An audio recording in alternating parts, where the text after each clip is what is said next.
ഈ examination qualify ചെയ്യാതെ merchant നേവിയിലെ top കോഴ്സസിലേക്ക് നിങ്ങൾക്ക് ജോയിൻ ചെയ്യാൻ സാധിക്കുന്നതല്ല.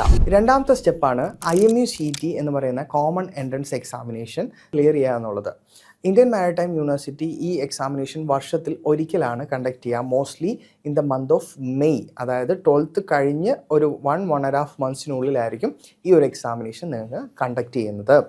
ഈ എക്സാമിനേഷൻ ക്വാളിഫൈ ചെയ്യാതെ മെർച്ചൻ്റ് നേവിയിലെ ടോപ്പ് കോഴ്സസിലേക്ക് നിങ്ങൾക്ക് ജോയിൻ ചെയ്യാൻ സാധിക്കുന്നതല്ല. And one of the best thing എന്ന് പറയുന്നത് IMU-CETയുടെ സെൻറ്ററുകൾ ഇപ്പോൾ കേരളത്തിലെ എല്ലാ ജില്ലകളിലും വന്നു തുടങ്ങി. ഇപ്പോൾ തന്നെ നമ്മുടെ കുട്ടികൾ, ഞാൻ കോച്ചിങ് കൊടുക്കുന്നുണ്ട് ഈ മെർച്ചൻ്റ് നേവി എക്സാംസിന് വേണ്ടിയിട്ട്.